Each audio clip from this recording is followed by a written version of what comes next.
And it's live. And we're live. And yeah, so like I was saying, like this past week, it's like my Kickstarter had hit this point. It's not even a plateau, like the dreaded plateau that everybody hates, but where like everything just inches forward. It's this one was just like no matter what I did, it's like the campaign came to a complete stop. Oh, Like damn. it's like not one, because it's like as long as I'm getting a new backer a day, it's like okay, at least it's still doing a little something, right? It's still moving.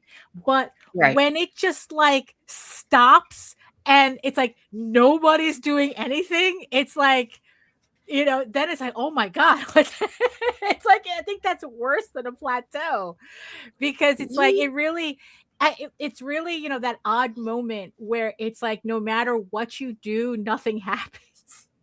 Oh, yeah. And it's like, and I hate that that I don't know, it's like I kind of hate that that whole like, oh, what's the word that I don't know, kind of like that, like there's nothing, like no matter what you do, nothing's gonna happen. Yeah. It's like there's kind of like this kind of like impotent feeling, right? Where it's like, it's not gonna happen.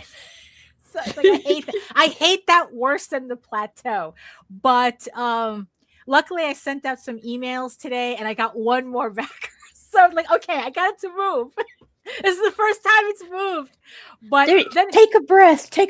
Yeah, Let it exactly. breathe. Yeah, exactly. Right.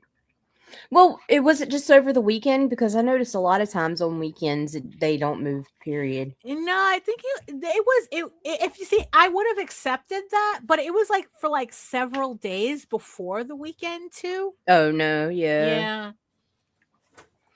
Yeah. Good morning, everyone. It is March 23rd, 2026. And this is the Ragin 2 Love Vlogs. Oh, my goodness.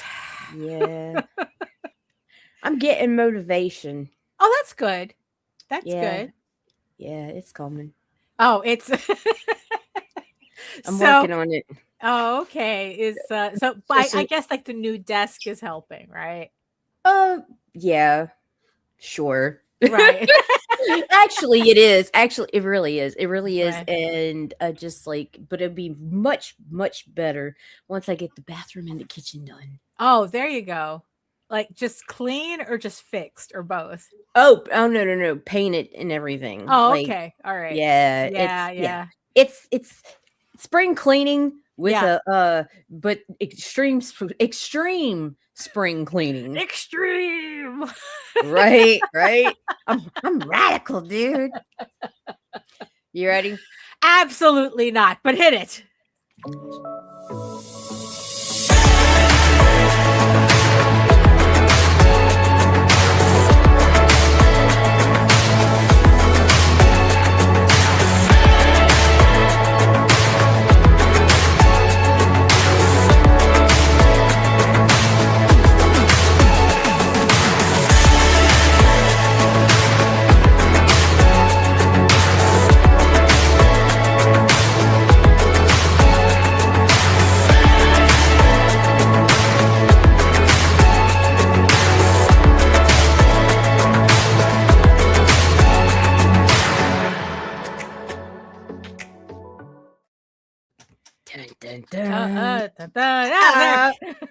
I had to go. I just finished my water, so I had to go grab another bottle. And it's like, I don't know. I hate missing listening to our intro. Like I said, it's like ever since I changed the music, it's like it really puts me in a good mood. Good morning, Grant. Good morning, Grant. Oh, there you go. Hello, Imaginos. Hello. Oh my goodness. So at least we know who's in the chat right now. And yes, we see you, our beautiful eyeball people watching from regions beyond. If you are joining us from Facebook, actually, let me check Facebook to make sure that it didn't private the stream. Let's see. No, okay. I got my little globe there, so it's public, so we're good. So but if you're joining us from Facebook, please come on over to YouTube and join the sexy people in the chat and keep them company. And while you're here, make sure you like, share, subscribe, and hit that notification bell so you get notified whenever any of our shows go live. So far Facebook has been holding up very well. So although I didn't realize that they delete the streams after a while. Oh yeah, they started doing that about a year ago. Yeah, which is kind of like, oh, I was hoping to be able to like keep streams, but then again, it just hit me that it's like, oh wait, I could just put up a link to whatever stream that they're deleting. Yeah, to the YouTube channel if people wanted to see it, so I could do that. So I guess. Until YouTube starts to delete or charge for space. Oh, please don't say that out loud. Although, honestly, if they haven't done it so far, I don't think. You know what it is? I think that there just comes a point where they depend too much on people just uploading that, like, they would lose a lot more if they actually started charging for accounts. Although that's what YouTube Premium is for, right? Like, for people to literally charge, for them to charge people to watch, to watch YouTube. So if you wanted to watch it without ads, essentially. Right. No, but I think, no, thank you. I'm good. You just get a nice ad blocker. What's up, Lou? Hey, Lou, oh my goodness. Right.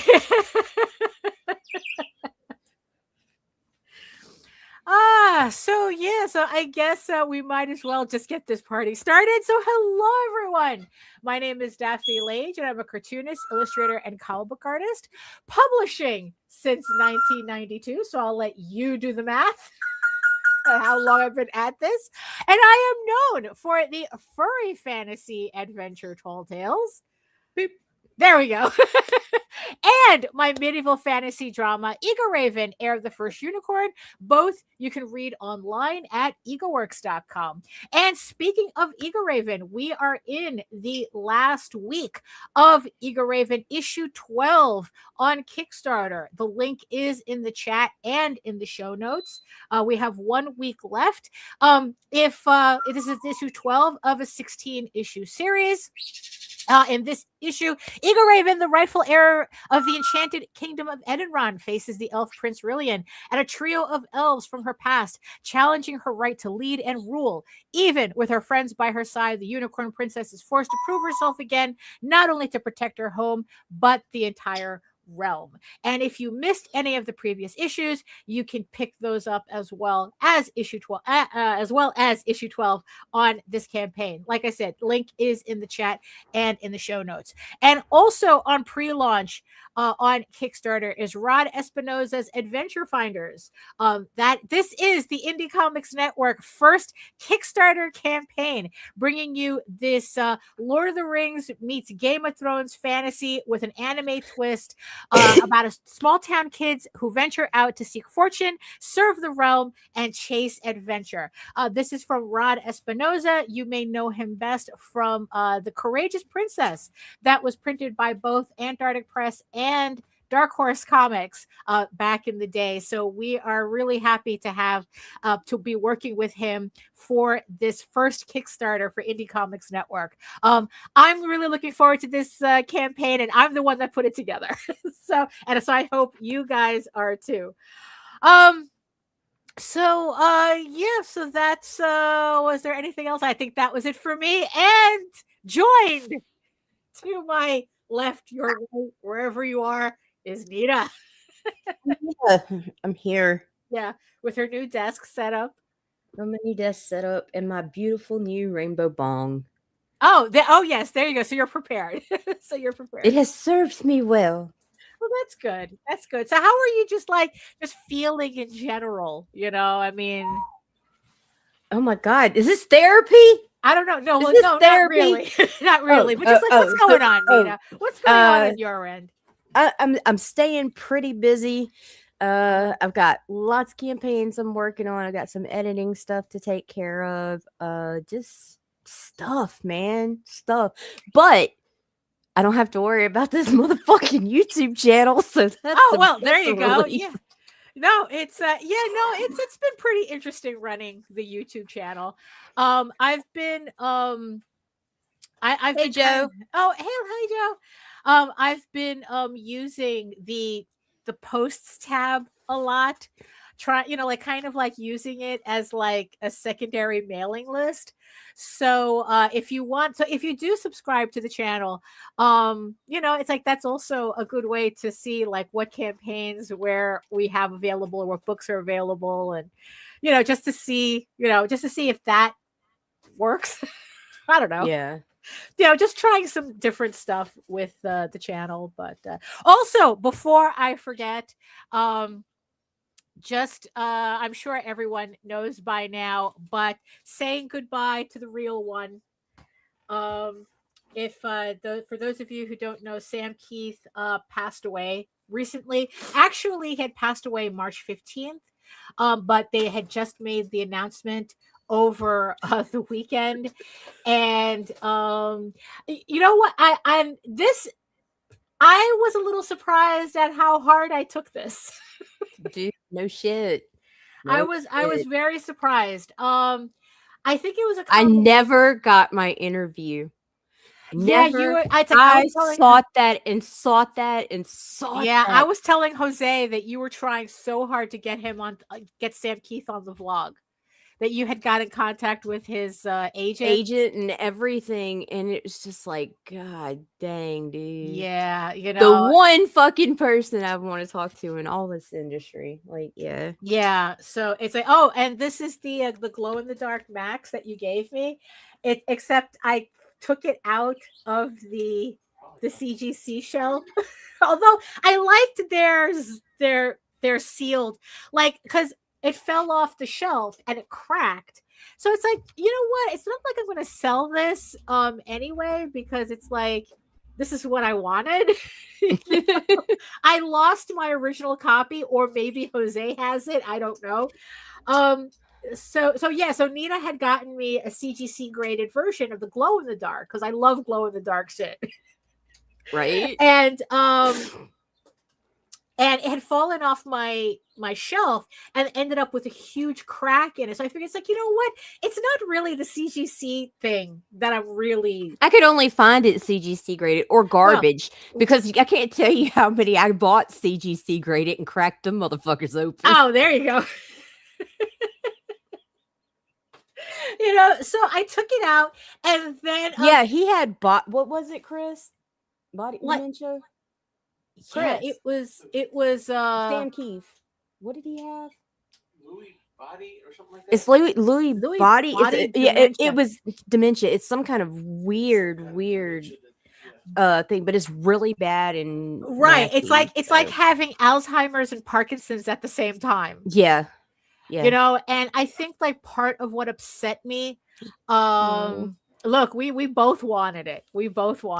Bad, dude. Bad. Like, I was like tickled just getting the agent. Yeah, exactly. We were so close. And I think like part of me being like taking this really, really hard is reading up on what that disease does. Yeah, that disease is awful. Like, it really is awful. And and it was just like, it's not like with George Perez, where we really had a long while to kind of like wrap our heads around Lewy body dementia. Thank you. There we go. Yeah. It's like if Michael J. Fox had Donald Trump's brain. Yeah, it kind of turns into that, doesn't it? Yeah, it's rough. Yeah. And yeah, it's been a hot minute. There was a calendar 2-3 years ago that was on a GoFundMe that I didn't see until after it was over. Right. Like, I was really upset about that too, because it had 11 by 17, 12 11 by 17s of art. Dude, I would have so had that shit matted all over my walls. Yeah. I mean, yeah, it's like, like I said, it's like, George Perez, we kind of had time to understand what was happening. But with Sam Keith, it was just like it's like we just didn't know. Well, no, because he was so private and hard to get, and you know, like a lot of people talk about how nice he was and soft his spirit was, but it's like the dude was shy as fuck and also resented the max. So he was one of those.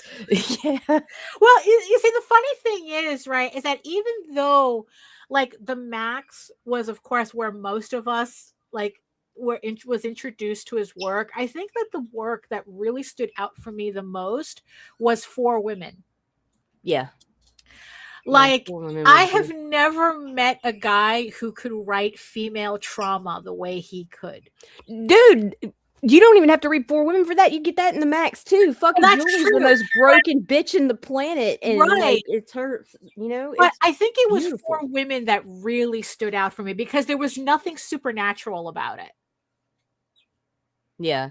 You know, I mean, it's like, you know, it's like, you know, Julie, look, it's like, it's all faded. That was also the other reason why I cracked it out of the CGC, because it's like the back got so faded because my office being the greenhouse that it is, that it's like, oh, it's not even technically the same grade anymore. So I might as well just take it out. But I really do, in the end, I really do like this Ziploc thing. That it's not a Ziploc. It's sealed. Like, you could literally dunk this in water and nothing will happen to the book. Like, I was really impressed. That part I was impressed by when I cracked it open. Let's try. You know, so so I gotta put this up somewhere so I can continue to watch it, because after I heard that he passed, I realized, like, oh shit, where's that copy? Because, you know, I had it put away until I could figure out what to do with it, right? And it's like, you know, so it's still here, right? But For Women was the book that really stood out for me because it wasn't like of a supernatural nature, right? You know, and it was just like, and honestly, it's like he was able to do things with the topic that lesser writers would have been ghoulish with. You know what I mean? Oh, I feel it. Yeah. You know, and it's like, you know, it was just like it was just like really, and then that ending, the way he landed that ending was just like, oh shit, you know, it's like, this is somebody special. Right. You know, and it's like, you know, so I was kind of like, I was really surprised as to like how I took it when Jose said, like, oh, Sam Keith is, like, oh, what the fuck? What do you mean he's dead? Like, I was like really shocked. Listen, Chris told me, but I was so high when he told me it didn't register at first, because I was like, so fucking what? But it wasn't Sam. I wasn't thinking of Sam Keith. I was thinking of Sam Elliott. It's like, wow, like, and there's nothing against Sam Elliott. I just don't know who he is. I was just like, why does he care about Yeehaw Grandpa? Like, and then it was like, and a little bit later, I'm scrolling, and then I see I pass an article. I was like, wait a minute, why are all these Max images in my feed? Right. And then it was like, oh fuck. And Chris is like, I told you this. And I'm like, I thought it was Sam Elliott. It didn't fucking register, dude, because it was like, no way. Right. Yeah, no, it was quite the shock. But it's like, so pour one out for the homies. Yo. You know, and it's like, that's a talent we're never gonna see again. No. Really. So that's the news. That's probably the closest to recent comic book news you're gonna get out of us, you know. Oh, and then a ship got sunk in the Strait of Hormuz, and I heard that Fantagraphics. That was Fantagraphics lost a huge shipment of books. So, oh my god. Like it's like, because I heard something like that it's like, well, at least our shit didn't get blown up like Fantagraphics. I go, what the fuck? Yeah, right. Like, I was thinking it was figuratively. No, like literally. Oh my goodness. Yeah, it's just chaos. Right. Yeah, just another normal day. 2026 be 2666. Yeah, that's pretty much. And no, I'm not laughing because the shit's funny, y'all. I'm laughing because I don't want to sit here and cry anymore. I'm done crying. I'm done. I'm gonna laugh until we die now. Yeah, that's all it is. It's like, we're the meme of the guy. It's like, oh, is it first time? It's like war in Iran again. Maybe third's a charm. Oh gosh. Oh Jesus Christ. At least dogs and cats living together. Actually, at that point, it would be like, oh, that's nice. Would be. It would be. So like the other thing that happened that stood out for me these past couple of days was the Oscars. Sinners brought home what is very it, much like, deserved best actor, best actor, best screenplay, and best soundtrack. No, it's never mind. I'll keep that one. I'm keeping that one. We're not encouraging that.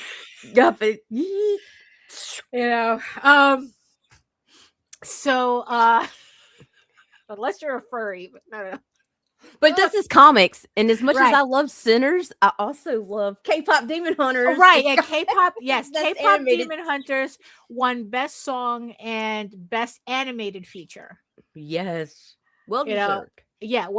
Well deserved. I mean, I think like what really stood out for me was when K-pop Demon Hunters won that Best Animated Feature. Oh, because you know what's funny?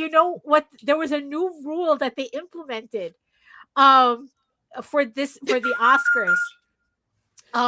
Is that the Academy had to watch all the movies that they were voting for. Well, I mean, because and people were going, wait a minute, they weren't doing that. And it's like, no, especially for the animation category, it was infamous that the Academy voters were just letting their kids vote for the movies because they couldn't be bothered to watch them. And this year, they were obligated by the Academy to watch all the movies that they were voting for. So K-pop Demon Hunters won. And it was so funny to see Guillermo del Toro give them a standing ovation. Yeah, it was greatness. I mean, it's like it was obvious that he was trying to get the entire audience to do that. But you know what? The fact that he tried. I mean, Guillermo is such a stand for the animation medium that, he is such a cheerleader for animation that it's like, you know what? Even if he was the only one, the fact that you're getting you got Guillermo del Toro to stand for you. Right. I mean, I would have been on cloud 9 just for that. But holy shit though, did the Sinners soundtrack really deserve that Oscar? Because that soundtrack is just amazing. But the fun, because the performance that they did for I would lie for you and I would lie to you or something like, or I lied to you, right? Where it's like the ancestors are coming out, turning up, music, and it's like, because it's such a beautiful scene in the movie. For anyone who hasn't watched it, you really should watch it. Look, the director admits that this is his version of Till Dusk Till Dawn. So better because God, I hate that movie. Don't make that comparison. I'm sorry, I hate it. But look, it's like, look, say what you want about Quentin Tarantino. We already are. Yeah, it was him who helped Ryan Coogler get the deal that he got. Right. I think there's only 3 directors who got the deal that the studio deal that he got, where it's like he's making money on $1. you know, as Josh Johnson. I was watching a bit from him where he was kind of like explaining it, where it's like, but not only does he get like every dollar is like he makes money off of every actual dollar the movie makes, but he retains the rights to his movie. It's not like in the past where the studios would just own the movie outright. Ryan Coogler will get his movie back in, I think it's like 35 years. Oh, geez. Yeah, that's which sounds like a lot, but the fact that he gets it back at all is like unheard of. Like I said, only like 3 directors has that type of contract, and Quentin Tarantino is one of them. Wow. And it was like one of those contracts where it's like they probably thought, oh, this movie's going to go nowhere. Who cares, right? And then the second Sinners blew up, everyone was like, they were trying to discredit the movie. And it was just like ridiculous. But no. The movie deserved the awards that it definitely got. And some. Yeah. I mean, it didn't win just Best Picture. But I think that the awards that they did get was significant enough that, you know, I'm cool with it. Like, I don't think anybody was really mad. You know, like, I don't think anybody really felt like Sinners was cheated, you know, because also the movie that won, was it One Battle After Another? Everyone said it was really good. And Jose watched it. He said it was really good. And I watched bits of it and I was like, oh, yeah, this is really good. So, you know, but I'm sure that the person who did think that they were cheated was a Senior Timothy Chalamet. Monsieur Timothy Chalamet. True that. Oh, 25 years. Okay.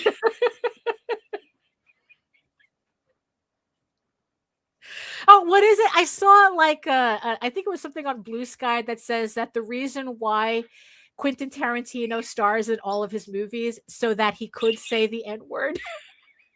Oh my gosh. So stupid. But yeah, so Timothy Chalamet, you know, Chalamet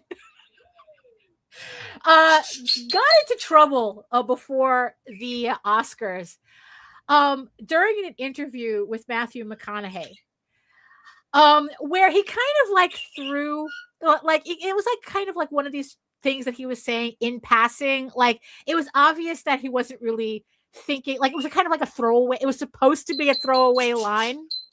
Yeah. Like but everybody caught it. Let's just say that. Yikes.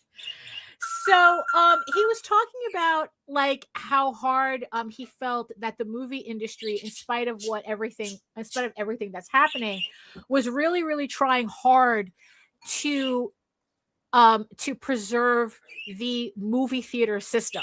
You know, when you have streaming services, when you have the CEO of Netflix saying that it's like, oh, nobody gives a shit about movie theaters anymore, or you know, right. So what's funny is that so Timothy kind of like pushed back on that idea, but he pushed back on it by doing the same thing the guy from Netflix. It was either Netflix or one of these other streaming services where they said that what their goal is to keep everybody home watching streaming. Like they literally don't give a shit about the theater system.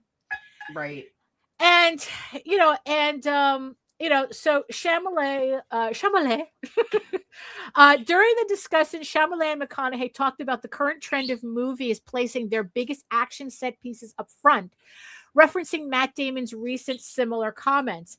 Chalamet listed Netflix 2025's Frankenstein, I think this is Guillermo's version, adaptation as an example of a popular movie that pulled people into theaters without extraordinarily fast pacing. So even though Netflix produced the movie, people still went to go see it in the theaters. Right. I heard that it's a beautiful film, or huh? It's beautiful, right? It's a very beautiful film. So it's like you benefit from seeing it in the theater because you appreciate. It's mostly eye candy, right? One. Yeah, or as Guillermo would say, it's eye protein. Yeah, there you go. So yeah, it does, and then so Shyamalan continued. It does take you having to wave a flag of, hey, this is a serious movie or something, and some people do want to be entertained and quickly. The Oscar-nominated actor says, "I'm really right in the middle, Matthew. I admire people, and I've done it myself, who go on a talk show and say, hey, we've got to keep movie theaters alive. We got to keep this genre alive. And another part of me feels like if people want to see it like Barbie, like Oppenheimer, they're going to go see it and go out of their way to be loud and proud about it." This is the part where he got himself into trouble. "I don't want to be working in ballet or opera or things where it's like, hey, keep this thing alive, even though like no one cares about this anymore. All respect to all the ballet and opera people out there," Shyamalan added to laughter from the crowd. So, of course, everybody went apeshit over that. Everybody who ain't been to a ballet or an opera in 25 years. Right. Which is, but shut the fuck up. We were all thinking it. Well, let me get to that. Because you do have a point there. You do have a point there. I mean, but the comment was enough to get Missy Copeland, who was the first African-American woman to lead I think it was like the American Ballet something. Right. I forgot her exact. Like, the woman had hip surgery and it was in retirement. And she came out of retirement just to dance in front of Timothée Chalamet at the Oscars during the I Lied to You Sinners section movie, the music presentation. She came out of retirement just to do that. The woman just came out of hip surgery and was healed by spite. Fuck yes. So, and the thing is that people were saying that he lost the Oscar because of that. But the thing is, though, it's like, considering that the ballot voting had finished before that whole thing happened, that's not the case. In the end, I think people were right that it's like that he didn't lose the Oscar. It was never his to win. That shit was going to Michael B. Jordan, no matter what. Like that's pretty much how people took it. And honestly, I didn't see, was it Marty Supreme? But honestly, yeah. Jordan deserved that. But other people were bringing up the fact, like you had said, that we were kind of missing. Everyone was so busy being mad at Timothée for what he said. Nobody really sat down to really think about what he said. Right. Because, because I heard the thing, I heard the thing. The controversy. I don't think so. No, I don't think so. No, he didn't. Right, exactly. If you listen to the entire interview, right, and that's why I had to look it up. Because you see, the funny thing is that Timothée's mother and I think his aunts are ballerinas, so it's not like he doesn't know what he's talking about. But the thing is, though, I do know what he's talking about. Because it's like,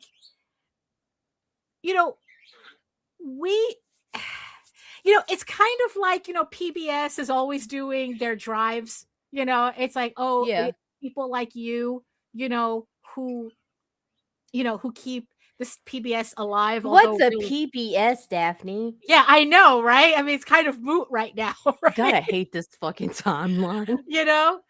We're speaking in this archaic language. Yeah, I know. Public television. What's that? And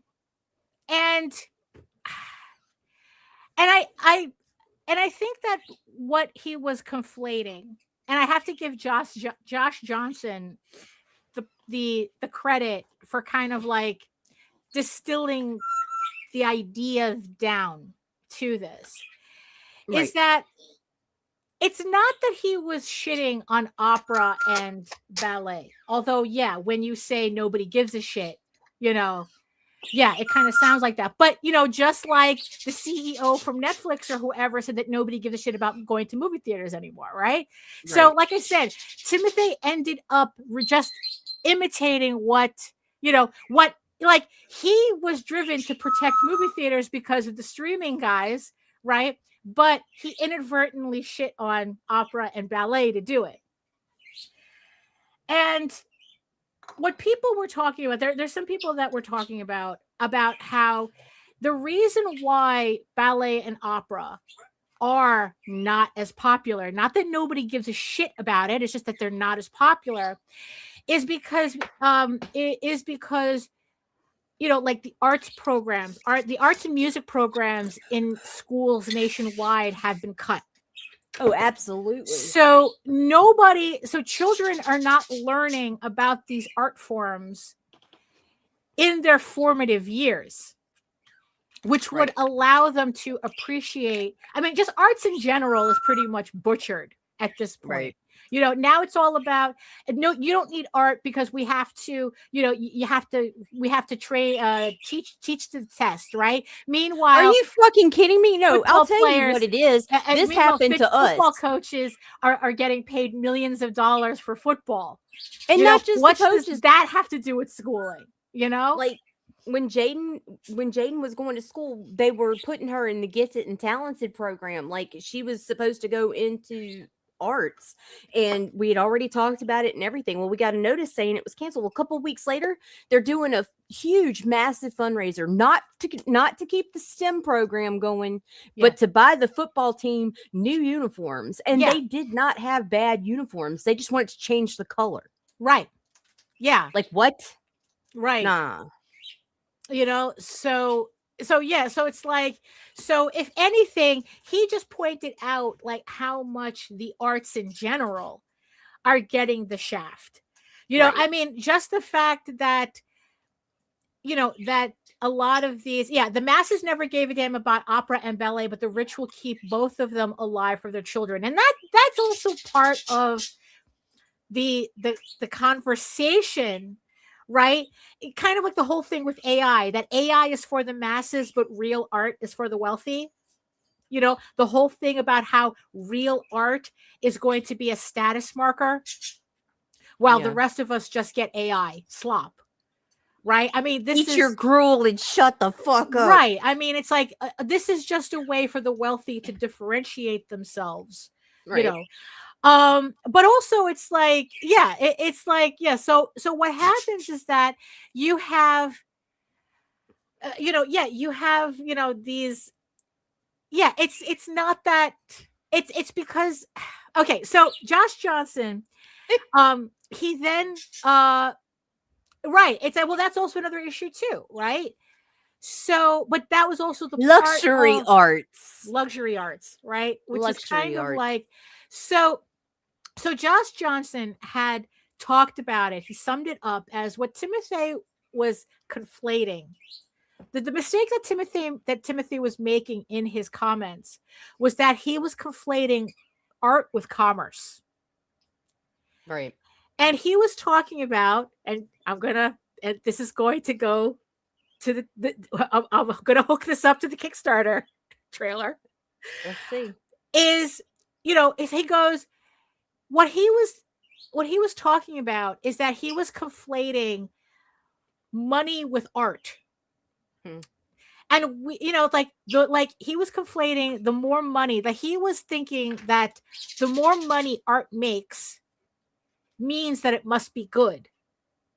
When we know that's not true. Is that that's just like the quality? Just like, it's like bad. It's a art that makes money doesn't mean that it's good. And art that doesn't make money doesn't mean that it's bad.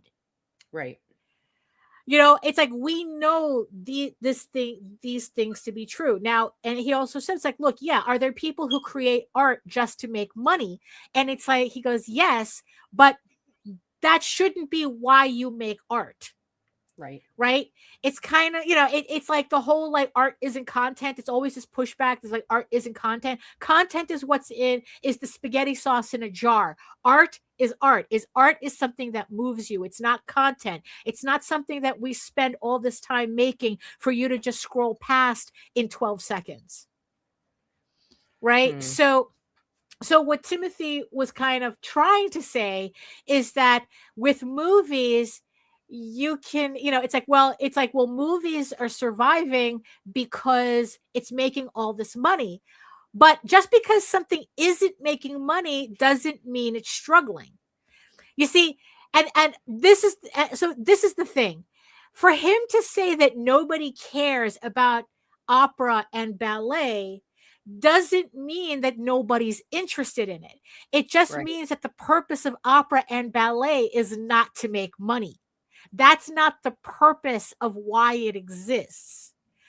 The problem is that it's becoming more and more separated from the culture when it comes to the common person because of all the arts.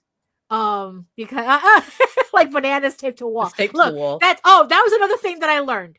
That was another thing that I learned too. How the arts are used for money laundering. Yay. So I learned, because I never understood how was it that places like all of these art auctions in the fine art world, how they launder money through them. Like I knew that's what it was essentially there for, but I never understood what it was, like how they did it. And I saw a video of a guy actually explaining how it worked. So what cool. it is, teach. You have you have the this painting or whatever. Say you have like a Leonardo da Vinci, right? Or even a banana taped to a wall. It's all the same thing. Banana taped to a wall, right? So the stupid thing is what worth like $20 million, right? But let's say Leonardo da Vinci, because I think that this lends more towards the opera and ballet thing. So you have a Leonardo da Vinci, that I guess it's like for some reason it just like the museums are full, they can't cycle through everything, or it's not important enough of a work to be displayed in a museum, or however that works, right? So they have Leonardo da Vinci, they put it up on auction, it sells for $30 million, right? So some anonymous buyer on the phone, you've seen that footage, right? You see the auctioneers on the phone, right? Blah, blah, blah, right? 20 million, 10 million, whatever. They buy the Leonardo da Vinci for $20 million. And then what they do is they ship it to a warehouse that's right outside the border of Switzerland in some kind of tax haven no man's land. Huh. So they put the painting in this warehouse where it just stays stored. It's like the person saying, it's like, this is literally the warehouse at the ending of Raiders of the Lost Ark. This is literally what it is. It's just priceless paintings, art, just like cultural artifacts, just stored in this warehouse for the sole reason that it is not taxable because it's in this tax haven, right? And then what the person does who bought it is that they take a loan. They use that painting as a collateral on a loan that they take out. So they take that $30 million, take out a $30 million loan using that painting as collateral. And here's the thing. Loans are not taxable, so it's not considered income. And then the person with that loan then lives off of that money, or whatever the fuck they do with that money. Because all hookers and blow. Yeah, whatever they do, and it's all non-taxable. So owning the painting is in a tax haven, so you can't get taxed on the value of the painting. And you take out a loan because the whole point that what these rich people do is that they do this thing called they buy, hold, and die. It's the whole thing with this how stocks work. that it's like how these people can say that they have like $40 billion, you know, that they're worth $40 billion, but not when it comes to taxing them. And all of a sudden, oh, we're just a small bean poor baby. We don't have actual money. So that's what they do. They take loans off of that collateral. So without getting too deep into it, so what this guy's saying is like, so not only is this how they launder money through art auctions, but also it serves as it serves as a way for the wealthy to remove art from the culture. You know, so again, it's the wealthy separating the rest of us from our artistic legacy, essentially. And it's the same thing. I mean, it's like, honestly, opera and ballet are not going anywhere. Right. And, you know, what it is that, you know, Timothée Chalamet cannot see the same amount of success in opera or ballet as he can see in movies. But the thing is, though, just because he can make money, he's in a lot of blockbusters, you know, in movies, you know, doesn't mean that his art is more meaningful. Because trust, he was gunning for that Oscar. So even though on one hand he's saying that money validates art, he really, really fucking wanted that Oscar, which means that his peers would have validated what he did as art. Right. So which was really more important to him? Because yeah, he's going to be eating shit for a while. Is it going to affect him? No, because I'm still going to watch the Dune movie. I'm still going to go see it. You know, but also at the same time, I'm not really that concerned about opera or ballet disappearing. Right? No, they're not going anywhere. Right. You know, because again, it's like that is being supported on a different level. If anything is disappearing, is the common people's connection to, you know, like cultural arts like that. That's why they're pushing AI on us so hard, so that we lose that connection to an actual art form that they can then hoard for themselves. Look what my pet human drew. Right, exactly. No, for real. That's the whole patronage system. That's real. That's literally what it was. Look at my pet human. Let the 2029 Hunger Games begin. No, for real. So this leads me. So this whole conversation kind of like stirred this whole idea, right, about how on a much smaller level, we as creatives have a tendency to kind of fall into that. But it, you know, if you're not careful, because it's very easy to get caught up in the capitalist hellscape that we're in, where it condenses everything into slop, and then kind of like judging ourselves against that slop. Right. You know? And this is where Kickstarter comes in. God damn it. Because it's like, look, you know, Kickstarter was a marvel for indie publishers, for indie anything, really. But I'm talking about in the context of indie comics. Kickstarter was a marvel, you know? And go back. What was that? Who's screaming? Nick. We always scream. I'm so damn tired of these people who can only enjoy their feast if they know others are starving. You know, that's it. That's there we are. You know, the cruelty is the point.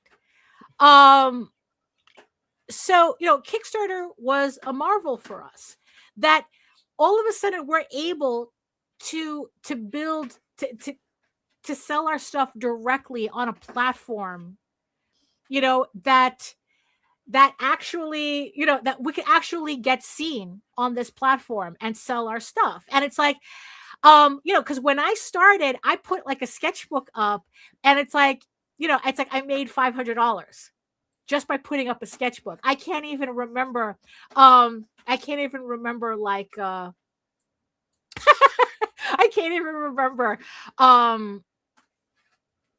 Actually, I can't even remember. Apparently, you can't even remember what you can't remember. Right? Yeah, exactly. Well, there you go. So I can't remember. Yeah, so I did this sketchbook. Oh, I couldn't remember the last time I made $500 at a convention. Oh, by that point, right? So Kickstarter, being able to I was able to raise $500 off of a sketchbook. I like, oh, holy shit! What else can I do on this thing, right? And it was part of the reason why I decided to do Egoraven for Kickstarter, to do it seriously. Up until that point, I was just uploading pages whenever I felt like it onto my website. Kickstarter gave me the ability to get my shit together. And not only that, but it gave me an ability to not only kickstart my project, but kickstart my audience for the book. Because, it's like, yeah, so it's like, because the first sketchbook I did, I made $500. The second sketchbook, which was House of Bob, I made $2,000 on, and then I released Egoraven, and I think I made like $1,200 on it. And then it's just been like, okay, it's just been like gradually growing, and then kind of like I'm in the position that I'm in now, where it's like I feel like I've I have my audience on Kickstarter, right? It's like, but what happened is that the longer it went, as people really got into their groove of producing work on Kickstarter, and especially during COVID, when a lot of creators found a lot of success selling on Kickstarter during COVID. And this whole idea started, and then it's like, what happened is that people started conflating art with commerce. And it's kind of like, and it's kind of like, unfortunately, an idea that stuck with us even until now, where where it's like the amount of money, where it became almost like a contest, where the people who made the most money on Kickstarter won. Whatever God. That was.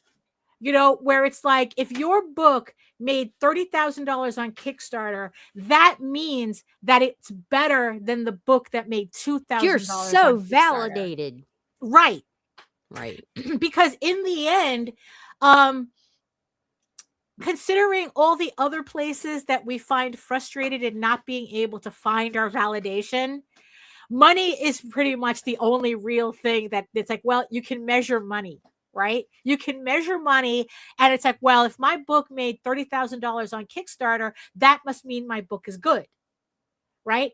Conversely, though, these are also the same people that saw their sales tank after COVID. Right. And they've been brain damaged since, because they've been like chasing that high of, that validation that all of a sudden I guess they feel they don't really have anymore. When really all that was is that thank you. That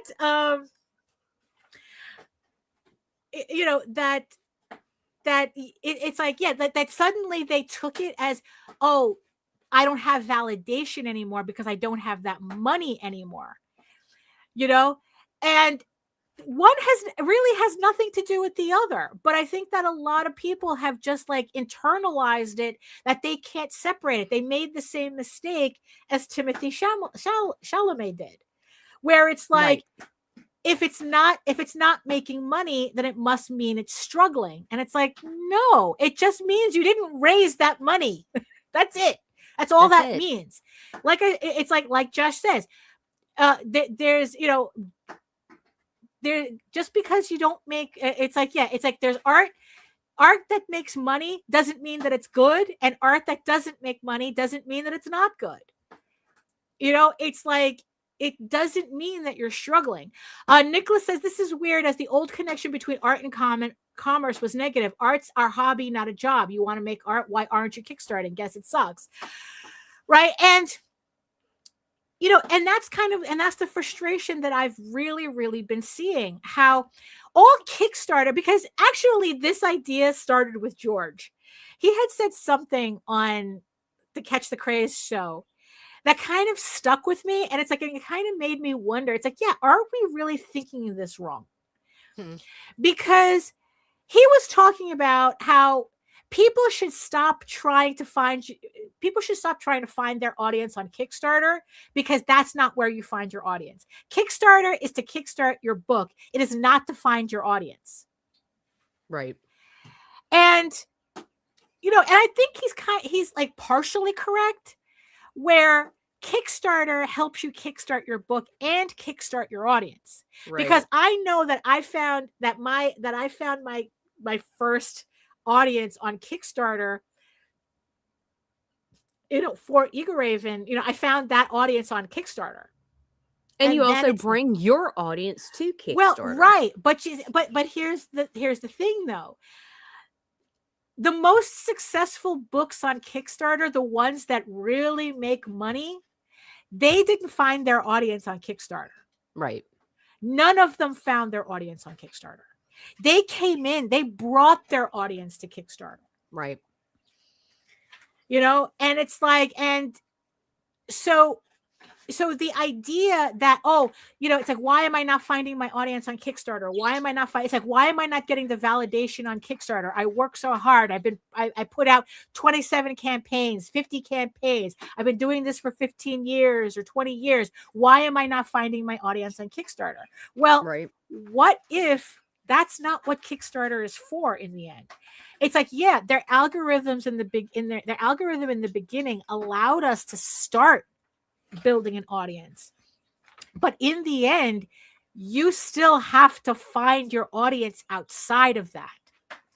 Especially when we know that the audience on Kickstarter, especially in the comic book section, most of the time they're spending money on IP books or on TNA books. Like, those are really the two major audiences that are on Kickstarter. You know?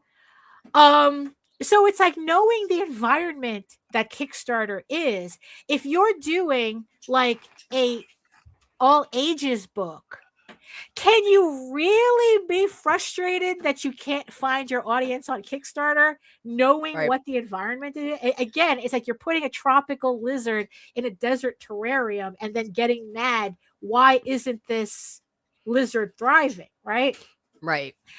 And the thing is, and then it's like, we're in like and most of us fall into the 75% of people who make between $1,000 and $9,000 on Kickstarter.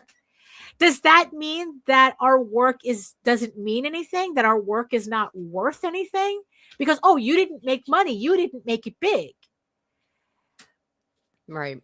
And I think it's important for us to kind of like separate the idea that the money is what gives you validation. Because remember, if Timothy really believed that it was all about the money, he wouldn't be doing fucking art house films trying to get an Oscar. So even he knows in the back of his head, money is not really the validation that he wants. You know, and then it's like, yeah, and then it's like with opera and ballet, you're talking about an art form that's literally sponsored by the wealthy. So that's right. like a completely different model. You know, it's like, yeah, do they do fundraising? Yeah, but most of the time that fundraising comes from organizations run by wealthy people who want their names associated with, you know, the Metropolitan Opera House. You know, with Lincoln Center, you know. So where and how do you get validation? Well, here's the thing though. You have to decide for yourself, what is the definition of validation you want? It's kind of like asking, you know, it's like, you know, like what does being successful on Kickstarter look like? You know, there are people who say that Kickstarter, it's like, oh, the more money you make on Kickstarter, that's being successful. But if you're making $20,000 on 60 people, 60 backers, is that really being successful? Like, would you rather have, you know, $20,000 on 60 people or like 2,000 backers. But then again, if you have 2,000 backers, you are making fucking bank. Yeah, true story. You know? But so in a strange way, there is a correlation between the people who buy your stuff, who want to buy your stuff, and the money that you make. But the thing is, though, is that if all of a sudden in a couple of years, you can lose 90% of your backers after, like COVID, after all the extra money, the COVID money is gone. And, it's like, did you really build an audience? It's like, would you rather, honestly, because that's the question. Do you find validation in the audience, or do you find validation in the money? Either way, you're going to be disappointed, because it's like, what I see more is people who want that money. And of course they'll say, it's like, oh, well, I have to pay for all these people, which is fine. I have to pay for the art. I have to pay for, of course, there's always going to be a cost. Oh, Nita's internet went out. There's going to be a cost for to what you're making. Even, I have to shell out money for what I do, even though I do most of the work myself. But, the way people talk about the money they want to make on Kickstarter doesn't really relate to how they talk about, well, I have to cover my costs. Because usually what they do, they're not doing the thing that really shows me they want to cover their costs. They're trying to do the thing to raise money that would give them validation. Getting to like that whole, well, I made X amount of money, so that means that my project is valid. Right? How many creators have you heard say that, well, I'm doing this comic, here's my first issue, but whether I do a second issue depends on how well it does on Kickstarter. While at the same time they're saying that, oh, this is my,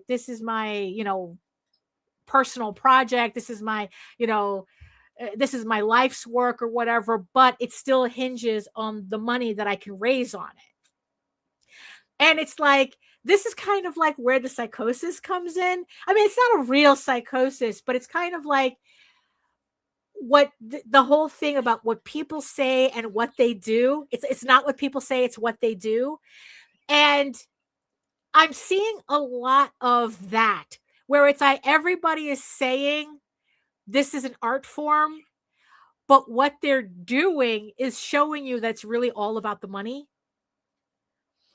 Now, whether that money is, whether that's how they're getting validation or whatnot, like if Kickstarter is inhospitable to all ages books, to me, it doesn't make sense after a campaign isn't as successful as you want it to be to complain about how poorly it did on Kickstarter.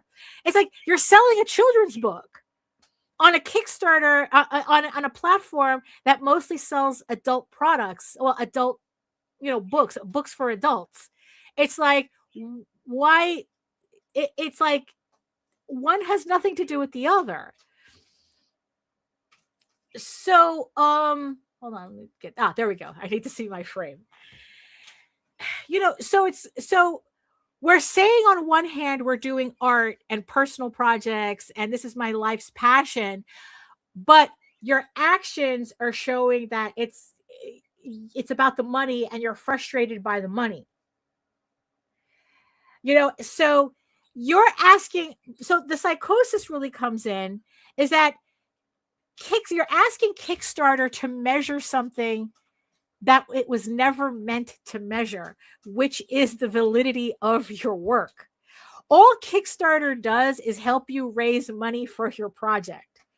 It is not a barometer as to whether your book is good or not good, whether it's a valid IP or it's not. And so you shouldn't be making decisions based on that, because that's not the point of Kickstarter. The money is not validation. The money is just money you raised. And I think that people really like, so it's like, so when George said that, Kickstarter is just for kickstarting your comic, it's not it's not for like finding your audience. There's a certain I really, it's like I couldn't be that mad with it, of course, because there's always that knee-jerk reaction. But it's like the Timothy Chalamet comment. It's like, wait a minute, there's something real here. There's something here that this means something. It's like, so it's like, yeah. So it's like, so if you want to find your audience, we've spoken about this, plenty of times before, where it's like, you can't depend on one platform to do that, because the platform is not yours to make that decision on. It's like I don't know, like, considering like how much people have been saying the algorithm on Kickstarter has changed to benefit larger companies, like I predicted it would back, years ago. Like whether if I had put out that first sketchbook again, whether I would have made that same $500. Right? It's like that. I think that now the money that I'm making now is because I've built up what I was putting on Kickstarter, since then, since that very first one. Now I'm not so sure if, I would have the same result if I started now instead of like back then, Jesus.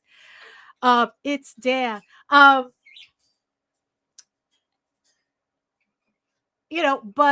that doesn't mean that my work isn't worth doing. And that's also the thing that I think that I want to like really, like press on people, that it's like, just because your project is not making money, the money that you want on Kickstarter, which honestly 75% of us is not making the money we want on Kickstarter. But like I said, the people who are making money on Kickstarter, it's because they're bringing in their audience from someplace else. Nobody makes money on Kickstarter starting from zero. They don't go from like $0 to $60,000.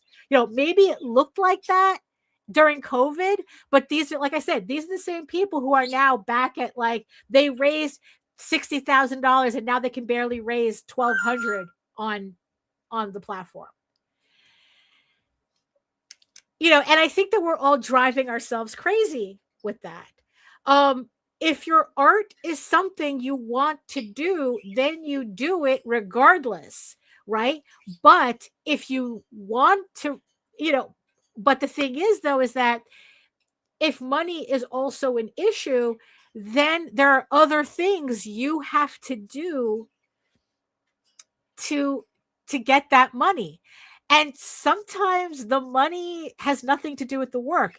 I've been seeing a lot of posts on Blue Sky now of creators who got real jobs, and they've been grinding for so long that they've actually forgotten the freedom of not worrying about money gives them to do the art that they want to do. And I don't know. It's like, I've been seeing a lot of that on Blue Sky lately, where it's like an artist gets a job and they're like going, holy shit, I recommend this for everybody. Get a job so that money is not an issue in your artwork and you can do whatever you want. And honestly, I agree with that. I completely agree with that it's like that nothing sucks the art out of your art than money, than the need for money. And that's also the thing that Josh Johnson had said, that it's like the struggle is the money. The struggle is not the art. So once you take money out of the equation, the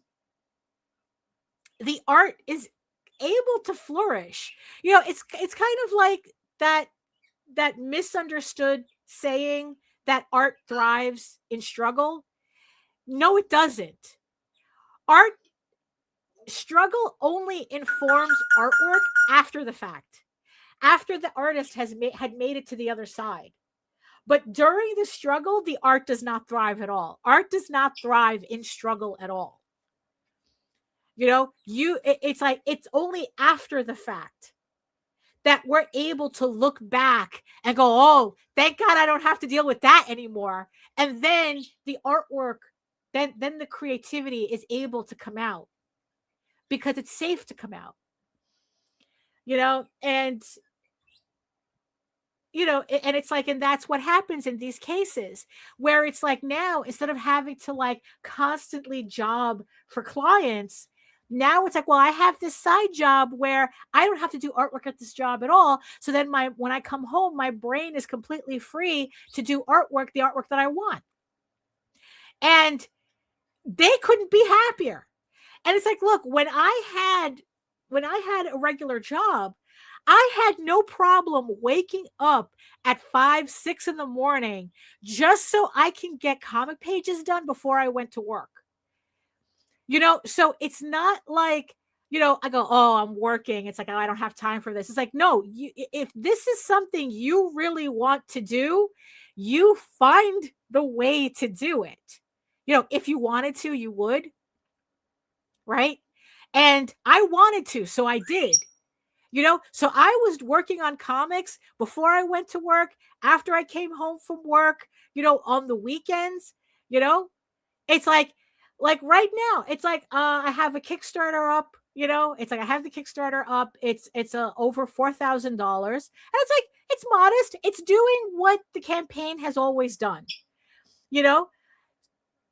but it's like, would I have liked it to have made more money? Sure. Yeah. Anybody would like to make more money because it's a money issue. It's not an art issue. But does that slow me down from doing the artwork? No, it doesn't, because the money is a separate thing from the artwork, So maybe, so again, going back to Nicholas's things, like, so where do you find validation? Well, in the end, it depends on what your definition of validation is. It depends on what your definition of success is. It's like, because, like I said, Timothy was saying that, oh, it's the money that validates you. Then why are you salty about not winning the Oscar? Because in the end, it's like, what he really wanted was the validation of his peers. But, but he's still going to be doing blockbusters. Dune 3 is still going to be making, the money. But he really wanted that Oscar. So yeah, so what's your, I don't know. It's like my definition of success, because it's like, that's always been something that kind of like eluded me, is like what my definition of success is. And I've said it, and I've said on previous shows, it's like, I've come to the point where my definition of success is finishing my story, is finishing Egoraven and finishing Tall Tales, because so few people in comics actually reach the end of their series. There's a lot of talk about, oh, my series is 100 issues. My series is 80 issues. My series is, and it's like, honey, if we do the math, if even at best you're putting out 4 issues a year on Kickstarter, we're talking about a 35-year investment or a 25-year investment for the reader. And it's like, it's like, that doesn't make any sense to anybody. And honestly, it doesn't encourage me to invest the time to read your stuff if I know it's never going to get finished. So for me, that's why it's very important for me to do this, because in indie comics, we're infamous. Look, we have this reputation for a reason. We're infamous for not finishing our books and then being surprised when people don't want to invest in our series. When we're not seeing, look, it's like, look, this is happening in traditional publishing as well. I remember a whole thing about an author complaining how people were telling her that, like, she made an announcement of she was doing like the first book of her trilogy was coming out. And people were literally telling her, I am not buying volume 1 until you finish volume 3.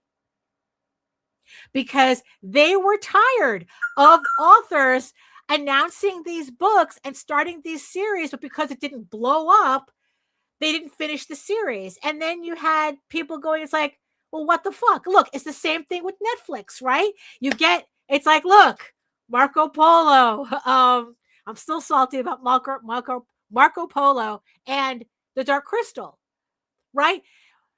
Netflix was literally teaching people, don't expect this shit to finish.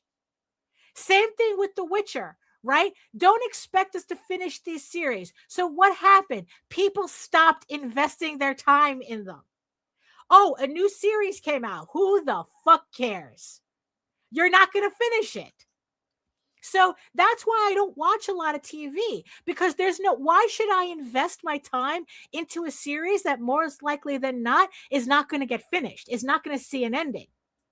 You know, if it sees an ending, then maybe a couple of years down the road, I'll finally catch up with it. Maybe if it interests me that much.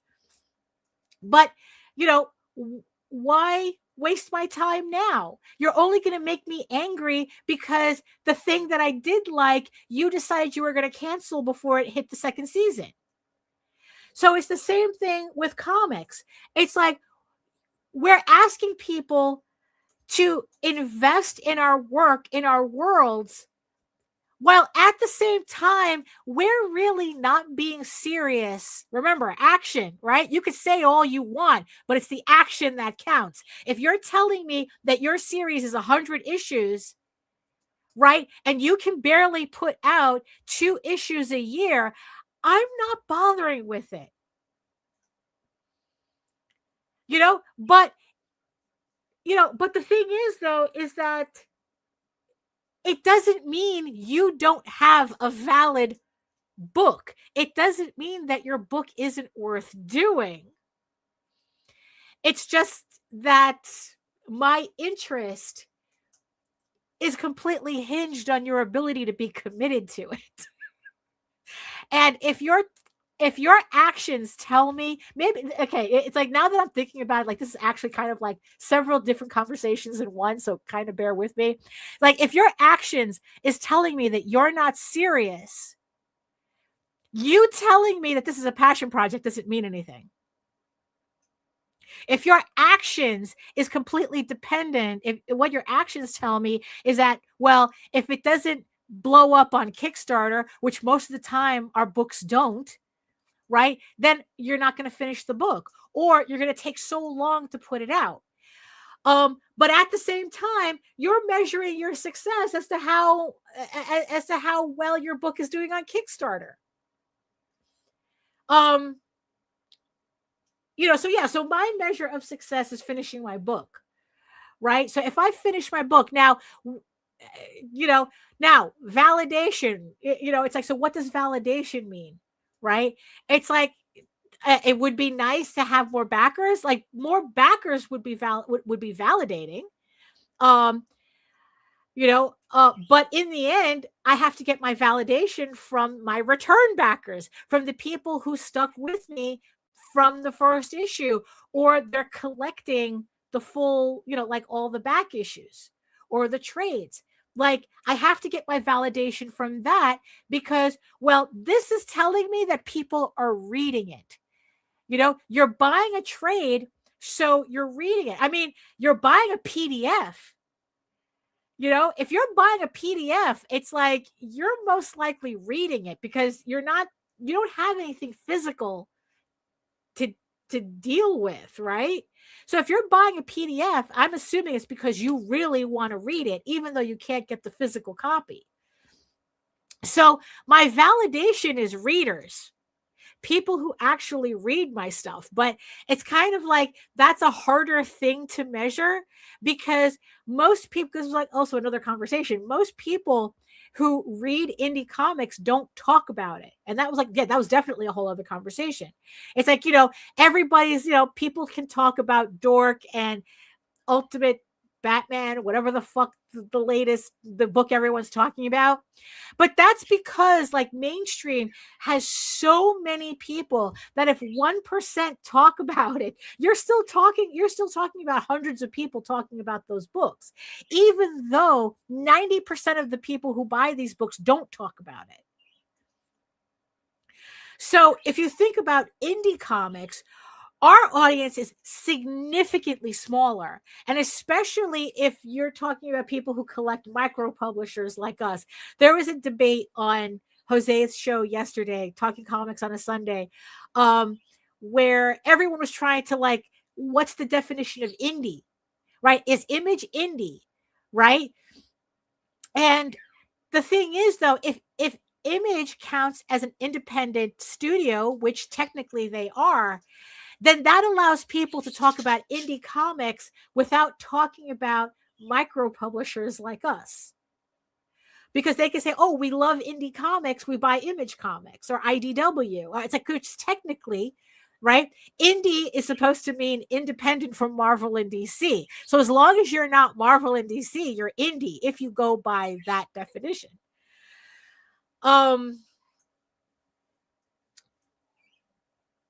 You know, so it's like, so if you're, so like, say, if I'm saying my validation comes from people talking about my book because they read the book, that's not something I can measure, really, because the audience for micro publishers like us are so small that you're not going to hear anybody talking about your book.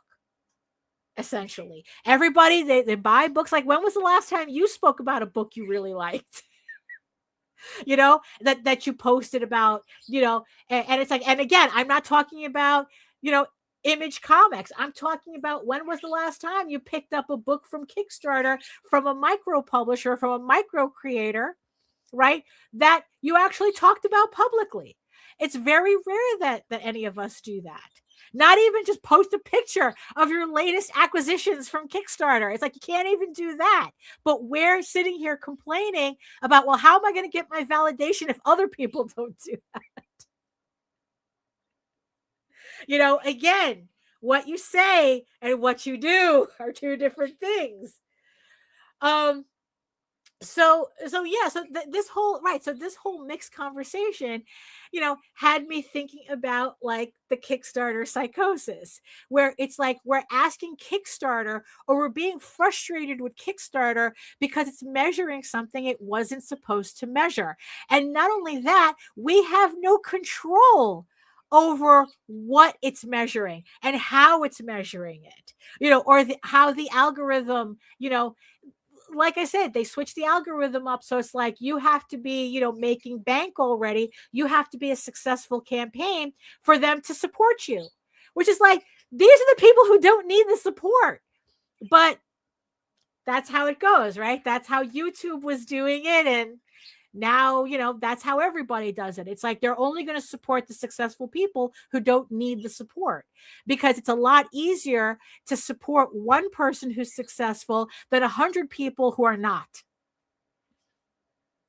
Right? It's like, you would think that if you could get those 100 people to become successful, that would mean more money in your pocket as a platform. But nope, they would rather, it's just easier for them to raise one person, to take money out of the pocket of one very successful person, than to take money out of, well, they do that anyway, technically, but their effort's going to go into that one person, not for the 100 of us that are not as successful. You know, so where do you get your validation? I don't know. That's a very personal thing.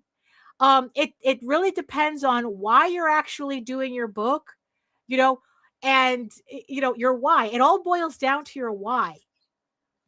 Because it's like, if you have a weak why, those goalposts are going to forever be changing. You know, it's like, if your validation only comes from money, then what the fuck are you doing in comics? You know, because there are a lot of easier ways for you to be making money. And like I said, a lot of these there's a bunch of creators on Blue Sky who are just realizing that's like, holy shit, it really was just a money issue. Now I can actually love my artwork. Now I can actually love my art because money is not an issue anymore. I have this job that's paying all my bills. Everything's taken care of. It's all good. And now I can just do my artwork the way I always wanted to do my artwork. And that's it. Right? The whole patron system, right? That's what that was. You know, a very wealthy patron paid an artist to pretty much do whatever the fuck they wanted, because having an artist in your payroll, that was a flex. It's like, look at my pet human. That was the flex. The artwork is like, sure, it's like they would, but most of the time the artists were it's like they were just paid to do whatever the fuck they wanted. Well, unless you were the Pope, and then it's like Michelangelo hated the Sistine Chapel. He hated that commission. That was, it's like that. He hated, that was a commission that he hated. He hated to do, but he had to take it.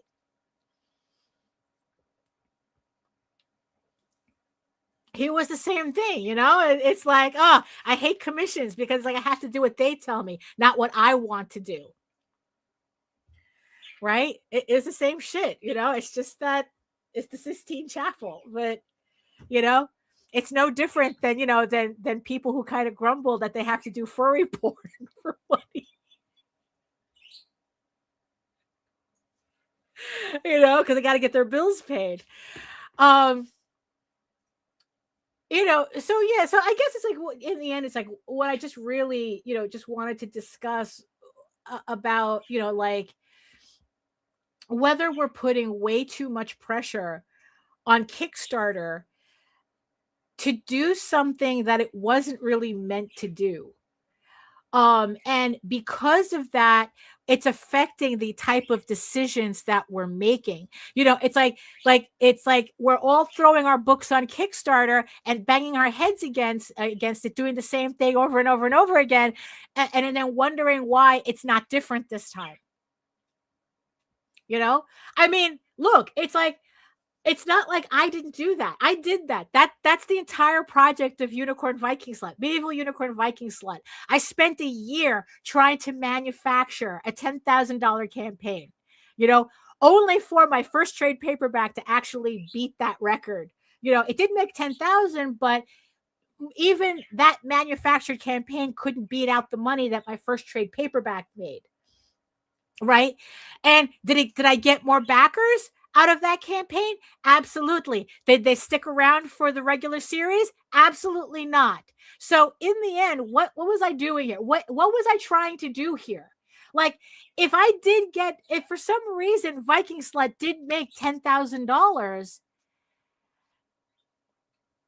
would I have just like abandoned everything else to continue making Viking Slut comics? Because that's the one that's making money, when really it's like it's the main series I want to finish. Because especially in my case, because, some people can say, it's like, well, you could take that money from Viking Slut and put it into, Egoraven. Yeah, but the problem is that's the same artist. So whatever effort I'm putting into the Moneymaker book is effort I'm not putting into the book I actually want to do. So even though technically I got more readers from that other campaign, that really wasn't the project I wanted to do or spend my effort in. So I didn't. That was just the one project. I learned what I learned from it. And then I decided, like, you know what? No matter what happens, I'm going to finish this series. I'm going to finish my main series, get those 16 issues done. And then afterwards, I can do more experimenting at my leisure. Well, I mean, but then I'll have Tall Tales to finish too, right? So like I said, my success is in finishing my books. My validation comes from people actually reading my stuff. But again, that's not quantifiable. I know when I finish my books, when I hit that last issue on both those series, they're done. I know it's finished. With the readers, are people reading it? I don't know. But also at the same time, it's like I said, I can't measure that. It's not like, if anything that I'm kind of like jealous of people who write novels is that they do have an entire system with Kindle Unlimited that tells them whether people are reading. That actually tells them how many pages of their books are being read. So they do have that, but we don't have that. We don't have anything like that. Look, we don't even have a Goodreads, something, like kind of like a database where people can actually review indie comics or micro publishing or whatever you want. It's like we don't even have that. So we don't even have anything like Goodreads where it's like, oh, well, 4,000 people read this comic. I wish, and they gave it a 3.5 out of 4. Like that was the average rating, right? So you kind of get an idea. We don't have that. So instead, it's like we're just trying to throw that responsibility onto platforms that have nothing to do with that. But again, it's like the money you raise is not an indicator of anything either. It's just an indication that you raised that money, that you were able to raise that money. So I understood what Timothy Chalamet was complaining about. I completely understood it. So, the fact that people reacted the way they did, I thought it was a little too much, doth protest too much type of thing. And because of that, I think that the real conversation we could have had about his comments was completely lost. But I get it. So let me see. So so Little Dixie says, so should we add Image to that list of indie comics? I guess. I don't know. Watch the show from last night. The debate, the jury's still out. So it's like I'm seeing, okay, so it's like because Nita, like she dropped out, she's been having problems with her internet, and she warned me that she might drop out. She said she couldn't play her Skyrim in peace, and it pissed her off. So so hopefully, next week, she says by next week she should be okay, because she's fixing up her computer a bit more. So it should be. So, oh my goodness. So thank you everybody in the chat for keeping me company, even though I wasn't really watching the chat very much, but I know you guys are there. So thank you so much. And I like to thank all my beautiful eyeball people as well, watching from regions beyond. Thank you so much for joining us. Well, at least joining me, having me in the background while you're working. I hope you got a lot of work done. You could be listening to anything else, but you decided to share your time with me, and I really appreciate it. Same thing with everybody in the chat. You could be doing anything else, but you decided to keep me company, and I really appreciate that. So thank you. That's my validation. You guys are my validation. So thank you so much for that. So if you want to learn more about me and my artwork and everything else that I'm doing, you can head on over to my website at egoworks.com, EGOWORKS, where you can read Egoraven, Heir of the First Unicorn, for free. But if you prefer your fantasy to be more of a furry Lord of the Rings adventure, you can head on over, you can follow the link and head on over to my other website, talltalesonline.com, TAILS online.com, and you can read the archive of over 1,000 pages there. And also, while you're on the website, there you go, or right here as well, you can scan this QR code, and you can sign up for my newsletter, where you can keep up to date with all of my new art, my sketchbooks, my comics, my Kickstarters, everything. And you get a free PDF comics bundle just for joining. You get to enjoy Egoraven for free, Tall Tales for free, and the Oswald Chronicles for free. Also, one last time, Egoraven, Heir of the First Unicorn, issue 12 is on Kickstarter right now. We have 1 week left. It ends next Monday. And also, we have Adventure Finders on pre-launch. Again, the links are in the chat and in the show notes. So thank you so much, everybody, for joining me. Thank you. Everyone say goodbye to Nita. Even though she dropped out a while ago. Like I said, hopefully she'll be able to get her computer back on track, by next Monday for the closeout show for Egoraven issue 12. So thank you so much, everybody, for joining. And in the words of the ancients, eat your food, moisturize, mind your business, and do the work. Because when you actually do the work, you never have to fake any of your accomplishments. Thank you so much again, and we'll see you next time.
I told him I can be a